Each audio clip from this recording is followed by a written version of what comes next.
Magluluto tayo ng pork and liver igado at ayan ang ating kompletong sangkap.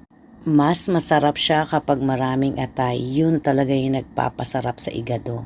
Nagpainit muna ako ng konting mantika at niluto ko ng bahagya yung atay ng baboy. Huwag niyong overcook para hindi tumigas, then set aside. Doon sa mismong pinagsangkutsahan ng atay ng baboy, pwede na nating ilagay ang bawang at sibuyas. At isabay na rin nating isang kutsa ang pork liempo. Halu-haluin lang natin siya para hindi siya manikit sa kawali at hayaan lang natin siyang magtubig at magmantika. Lagyan na rin natin siya ng toyo, tansyahan lang, pwede naman natin siyang dagdagan mamaya.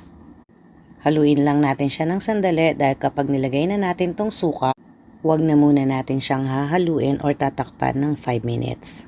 Kapag napagtubig na natin siya at napagmantika, pwede na nating ihalo ang siling labuyo para kumatas yung anghang niya. At ihalo na rin natin ang bell pepper.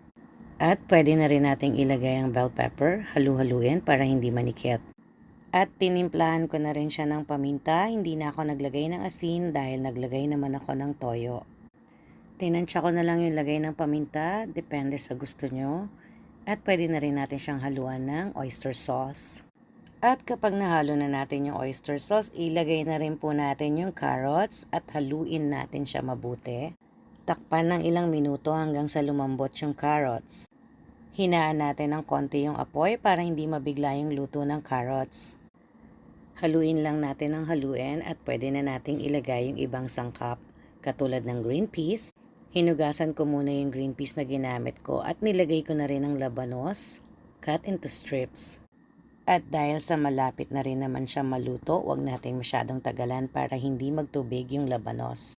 At yung pinakahuling nilagay natin is yung sinet aside natin kanina na atay ng baboy. At dahil medyo natutuyuan na siya, pwede na natin siyang haluin ng haluin. Charan! Pork and liver igado. Kain!